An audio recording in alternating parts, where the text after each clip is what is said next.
The wedding bells were ringing in Banff whilst the Dons were put through the mill at Pittodrie, with 2 sending offs in our match against Hibs on Saturday.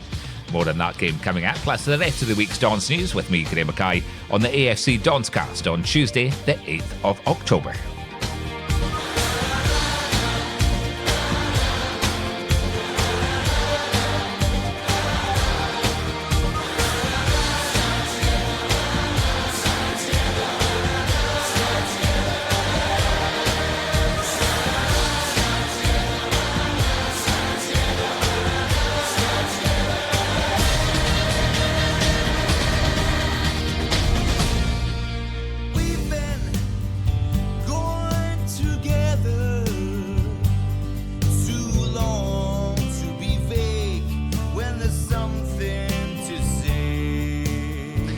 And indeed, the wedding bells were ringing in Banff on Saturday, with Inverness Reds members and huge Aberdeen supporters Deborah Howden and Scott Milne tying the knot. And we want to take this opportunity to wish the new Mr. and Mrs. Milne a long, happy future together.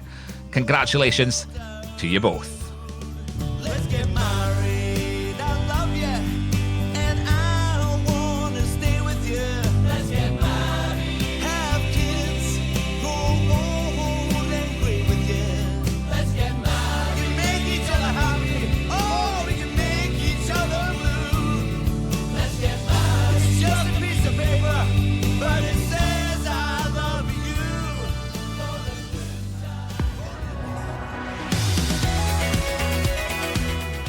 So, on to Saturday's game at a blustery Pittodrie. Derek McInnes was under the cosh following the 5-0 thrashing by Rangers the weekend before.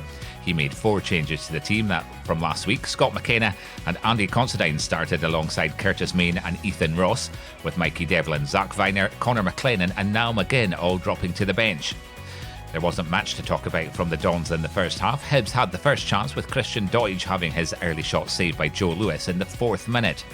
Stevie Mallon had a long-range shot also saved by the Dons captain, with the away side proving to have the best of the opening spell of the game. Aberdeen had their first threat in the 24th minute when Ryan Hedges picked up from a Greg Lee corner, but his header went wide. Then Curtis Main drilled a shot across the face of goal, but there was nobody in red ready to capitalise in front of goal to take advantage. In the 37th minute, Lewis Ferguson fired a shot straight at Chris Maxwell, who saved his shot, and just shortly after, Ryan Hedges fired his shot over from the edge of the penalty area. Into the second half, and it couldn't have got any worse for the Dons after Ryan Porteous put the visitors ahead in the 48th minute, a corner kick falling to the player which he fired beyond Joe Lewis. Not long after, Curtis Main received a straight red card, which was very harsh on the player for a challenge on Stevie Mallon and appeared to catch his foot with his studs. Christian Doidge had another chance to put in a second, but Joe Lewis blocked his shot. In the 68th minute, John Gallagher picked up a Ryan Hedges ball, only for him to fire it over from 12 yards out. Doidge had another one-on-one chance with Joe Lewis in the 74th minute, and rather than passing the ball to Scott Allen, he had a shot at goal, but Joe Lewis saved it yet again. Not long after, Ryan Hedges fired a shot off the near post, and then in the 86th minute, Sam Cosgrove equalised for the Dons after picking up a corner from Niall McGinn to fire the shot into the net. From 10 men down to 9, late into injury time after Lewis Ferguson was given a straight red card for a challenge on Stevie Mallon. He'll now miss the next matches away to Motherwell and at home to Celtic. Another frustrating afternoon, and whilst we have a ground out a draw, we should never have been in that position in the first place. Actually, the players, considering the week we've had, getting down to 10 men, losing, the type of goal we lost, the reaction for the players was immense. I thought McGinn was excellent when he came on. I thought Gallagher gave his energy and did well. And I thought, with the shape we had to go to, we're playing with 3 effectively behind Sam, giving up the width. And Ferguson, who just got better and better. Ferguson was head and shoulders above everybody in that second half. He was outstanding. It's just a shame for him that it's finished on a sour note with the red card. But great, well-deserved equaliser for Big Sam. And, it feels like more than just a point, that, because we were down and out, really, and the players never gave it up, which was everything I wanted to see from a team when, everything we weren't last week in terms of being aggressive enough. We bordered maybe on being just on the edge, but I'm asking for that.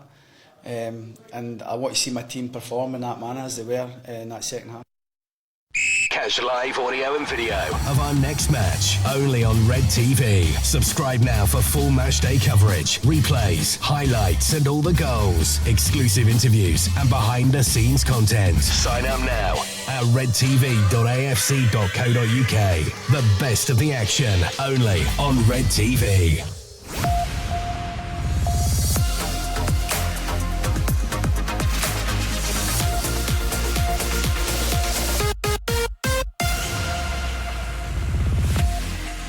Elsewhere in the Scottish Premiership at the weekend, on Saturday, Motherwell stayed third after a 2-0 win over St Mirren at Fir Park. Chris Burke scored the only goal as Kilmarnock defeated Hearts 1-0 at Tynecastle, while it finished 2-2 between Ross County and bottom club St Johnstone in Dingwall. On Sunday, Celtic suffered their first defeat of the season as Livingston earned their first ever win over the champions, winning 2-0. Second half goals from Scott Robinson and Lyndon Dykes secured the victory against 10-men Celtic. Ryan Christie was sent off for the visitors midway through the first half for a foul on Robinson. And Rangers came out 5-0 winners against Hamilton Accies. The Dons under-18s have made it 5 wins out of 5 after coming out 3-0 winners against Motherwell at the Balmoral Stadium at Cove. 3 goals in the opening quarter of the game was enough to secure the win, with 2 goals from Dolling and 1 from Dangana. Niall McGinn has been called up to the Northern Ireland international squad for their UEFA Euro qualifier against the Netherlands on Thursday the 10th of October at Feyenoord, and their friendly against the Czech Republic in Prague.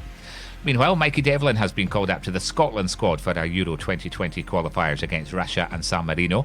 The first match is away in Moscow on Thursday the 10th of October. The match against San Marino is at Hampden on Sunday the 13th of October. David Halliday will join the AFC Hall of Fame after being nominated for the AFC Heritage Trust 2019 Posthumous Award. He was the first manager to guide Aberdeen to a major trophy when the club won the Scottish Cup in 1947, and 8 years later led them to a first ever Scottish title. David was AFC's most successful manager before the arrival of Alex Ferguson. Only Halliday and Ferguson have managed Aberdeen to be Scottish champions. And finally, Aberdeen have launched a brand new half-time activity, Angus's Bullseye Challenge, which kicked off on Saturday at the Hibs match. Supporters have the chance to win some prizes supplied by Aberdeen's bi-official appointment partners. All you have to do is answer 3 AFC-related questions, and for each correct answer, you'll have the chance to kick the ball into the centre circle dartboard and win some prizes. To be in with a chance of taking part in Angus's Bullseye Challenge, email marketing@afc.co.uk with your name and Don's ID. Every Tuesday from 8 p.m. on your phone, on your tablet and online. This is the AFC Donscast.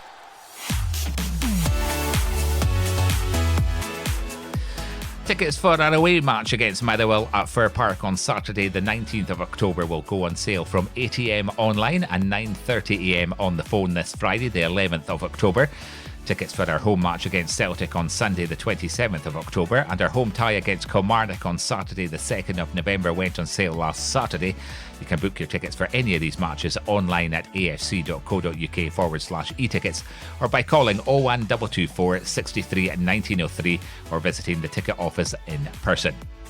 We've got an international break coming up. That means we're going to take some time out ourselves, and we'll be back on Tuesday the 22nd of October following the Motherwell match. If anything of significance happens between now and then, we'll rock up a special AFC Donscast to cover it.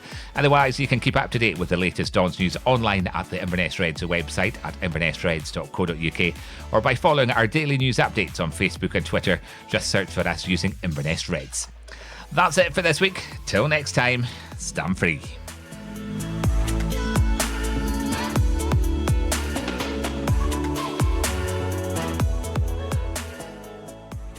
That's all for this week. More Aberdeen news next Tuesday evening from 8.